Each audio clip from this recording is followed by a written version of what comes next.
ఆత్మవిశ్వాసంతో దీక్షా కంకణబద్ధులై సంఘటితమై ఒక సైన్యంగా తరలి వచ్చిన లక్షలాది హిందూ జన బంధు సందోహానికి 100 కోట్ల వందనాలు అర్పిస్తున్నాం. సమకాలీన సమాజంలో చలనచిత్రం అనేది కళా ప్రదర్శనకి ఒక ముఖద్వారంగా మారింది.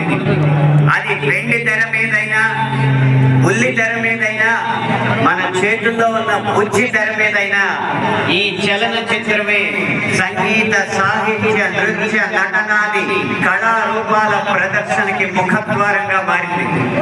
అయితే వచ్చిన చిక్కల్లా ఏంటంటే చలనచిత్రం, సినిమా అనేది ఒక వ్యాపారాత్మకమైన కళాత్మకమైన వ్యాపారం. వ్యాపారానికి కళాత్మకతని, కళాత్మకతకి వ్యాపారాన్ని జోడించే క్రమంలో హిందూ ధర్మానికి కళంకం కలిగిస్తూనే వస్తుందన్న సత్యాన్ని నేను బాహాటంగానే అంగీకరిస్తున్నాను.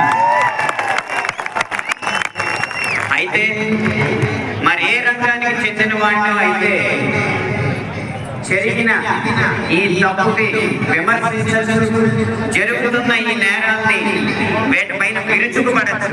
కానీ అదే సినీ రంగానికి చెందిన వాడిని కాబట్టి ఇప్పటిదాకా జరిగిన ఈ హైందవ ధర్మ వ్యక్తిత్వ హననానికి యావత్ ఈ హిందూ సమాజం ముందు సినీ రంగం తరపున క్షమార్పణలు సమర్పిస్తూనే నేను ఆ క్షమార్పణల కనుక నేను సమర్పించకపోతే ఒక్క మాట మాట్లాడే అర్హత కూడా నాకు లేదు. అయినా ఇక్కడ 4 మాటలు మాట్లాడడానికైనా నాకున్న ఒకే ఒక అర్హత ఏంటంటే ఇక్కడ ఈ హైందవ శంఖారావాన్ని, శంఖనాదాన్ని పూరించిన విశ్వ హిందూ పరిషత్ నిర్వహించిన సరస్వతి శిశు మందిర్లో నా ప్రాథమిక విద్యా అభ్యాసం జరిగింది.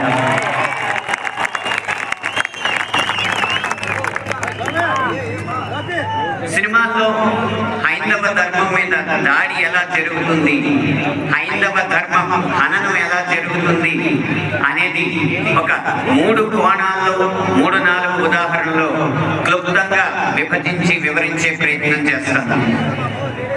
ఇక్కడ దాడి 3 కోణాల్లో జరుగుతుంది. అందులో ఒకటి కావ్యేతిహాస పురాణాలని వక్రీకరించడం, 2 తెర మీద కనిపించే పాత్రల్లో వినిపించే పాటల్లో హైందవ ధర్మాన్ని దుర్వినియోగం చేయడం, 3 తెర వెనుక మా ముందు అన్యమతస్థుల ప్రవర్తన. ఈ 3 అంశాల్లో మొదటి కావ్య పురాణేతిహాసాల వక్రీకరణ. వాల్మీకి రామాయణం, వ్యాస భారతం భారత సాహితీ వాన్మయ శరీరానికి 2 కళ్ళ లాంటివి. కానీ అదే వ్యాస భారతాన్ని, అదే వాల్మీకి రామాయణాన్ని వినోదం కోసం వక్రీకరించిన సందర్భాలు పోగొలవు. గత కొన్ని సంవత్సరాల ముందు వచ్చిన చిత్రాల నుంచి నిన్న మొన్న విడుదలైన కల్కి చిత్రం వరకు కూడా కర్ణుడికి పాత్రకి అనవసరంగా ఆపాదించిన గొప్పతనాన్ని చూసి ఒక సినిమా రంగానికి చెందిన వ్యక్తిగా నేను సిగ్గుపడుతున్నాను, నిర్మోహమాటంగా చెప్తున్నాను. అది కూడా ఈ కృష్ణా జిల్లా గడ్డ మీదే నిలబడి చెప్తున్నాను. అప్పటి చిత్ర దర్శకులు, ఇప్పటి చిత్ర నిర్మాతలు ఇదే జిల్లా వారికి చెందిన వారైనా సరే పొరపాటు అని మనం చెప్పకపోతే ఈ హైందవ ధర్మంలో పుట్టినట్టు కాదు, ఈ హైందవ ధర్మాన్ని ఆచరించినట్టు కాదు,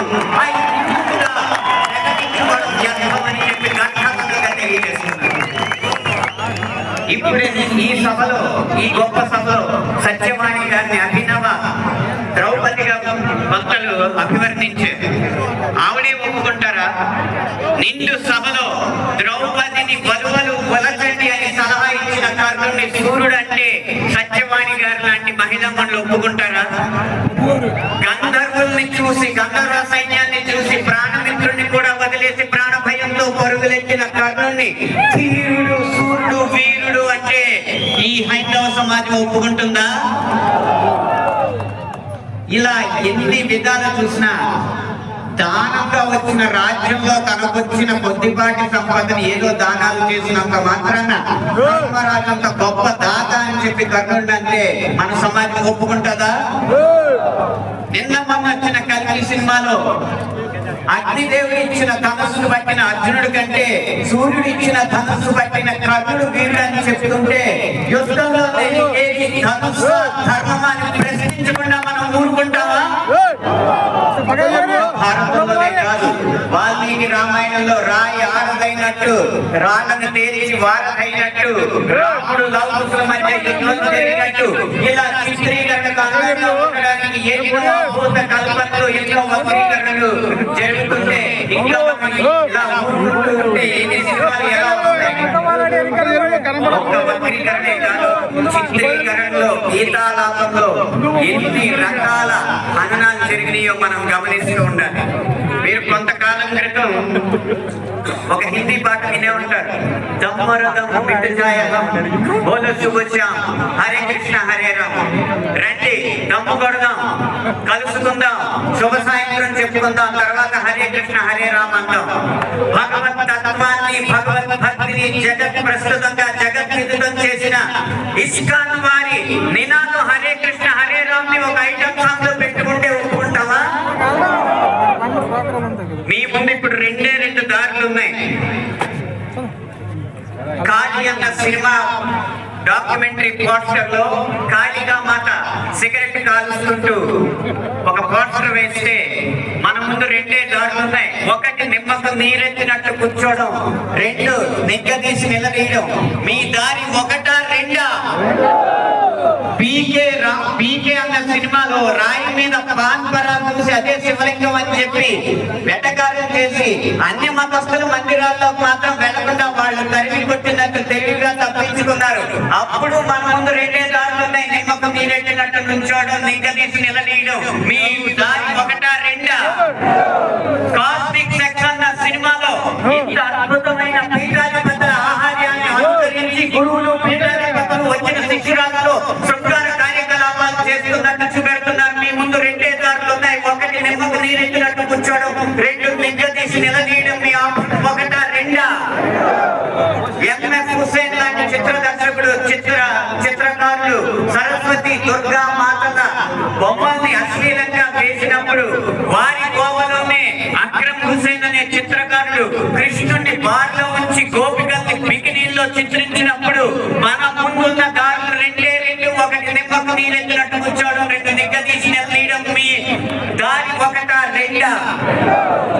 ఛత్రపతి శివాజీ తర్వాత అంత గొప్ప మరాఠా యోధుడు బాజీరావు మస్తానీగా ప్రేమ పిచ్చోడుగా చిత్రీకరించినప్పుడు మన ముందు రెండు దారులు ఉన్నాయి, ఒకటి నిమ్మకు నీరెత్తినట్టు కూర్చోవడం, రెండు నిగ్గదీసి నిలదీయడం. మీ దారి ఒకటా రెండా? ఇలా ఇన్ని విధాలుగా హననం జరుగుతుంటే ఇంకా మనం నిశ్శబ్దంగా కూర్చుంటే అది మన హైందవ సమాజానికి కళత్వం నేను మనస్ఫూర్తిగా తెలియజేస్తున్నాను. పాటని ఎలా ఉపయోగించచ్చు, అదే హరే కృష్ణ హరే రామ్ ఎలా ఉపయోగించచ్చు సీతారాం శాస్త్రి గారు మనకు తెలియజేశారు. అంటే ఉద్దేశం అంటే ఉత్తేజితులు చేయడం అంటే ఈ దాంట్లో మాలాంటి పాటలు రచయితలు అందరూ నడవాలని నేను కోరుకుంటున్నా. ఇక ఆఖరి అంశం, బాబు వ్యక్తిగతంగా జరిగేది తెరవెనక సినిమాలో అన్య మతస్థులు చేసేది ఒక్క అనుభవం చెప్పి మీకు ఇస్తాను. ఒక సినిమా పాట రాయడానికి నేను ఒక సంగీత దర్శకుడి దగ్గరికి వెళితే ఆ పాటలో బ్రహ్మాండ నాయకుడు అన్న హిందూ పదం ఉందని చెప్పి ఆ పాట చేయనన్నాడు. నువ్వు ఒక్క హిందూ పదం ఉందని చెప్పి పాట చేయనన్నావు కాబట్టి జీవితాంతం నువ్వు చేసిన ఏ పాటకి నేను రాయనని